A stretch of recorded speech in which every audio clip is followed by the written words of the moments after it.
Today I'm going to tell you how to fix background apps are draining system resources.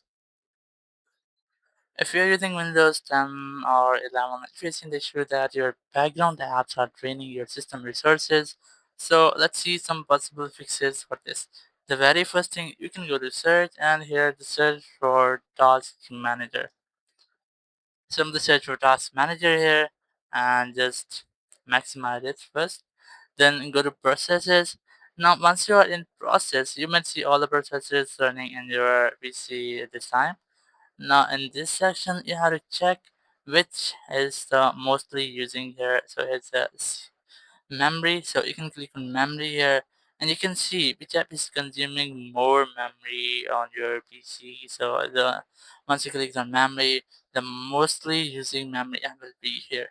Now once you click CPU, the mostly using CPU usage app will be here. So you can try to, let's say, let's suppose my task manager is using more CPU or more memory. So I'm gonna right click on it and just click on end task.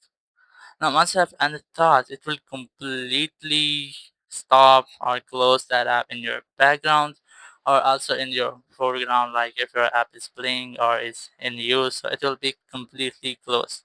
Once you have done, your issue might have been fixed.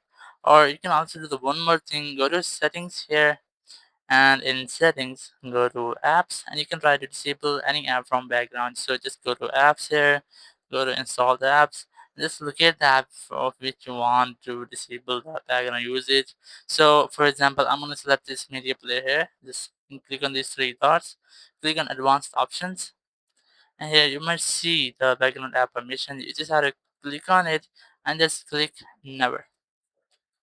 It will not allow the app to run in background. Once you've done, your issue might have been fixed. But the one more thing you can do to disable your startup apps, so just go to simply settings. So basically some apps automatically starts on when your PC starts, like when your PC restart. When your PC starts, you log into your PC, your apps automatically starts. You just have to go to apps here, go to startup, and you might see all the startup apps here. So you can just enable or disable this setting for your app. So for example, I'm going to disable this mobile devices. I don't want to run my mobile devices app on my PC startup. So you can enable or disable this setting for your apps. And once you have done, your issue will be fixed and you will not get this issue again. Thank you very much for watching the video. Until next video, bye bye.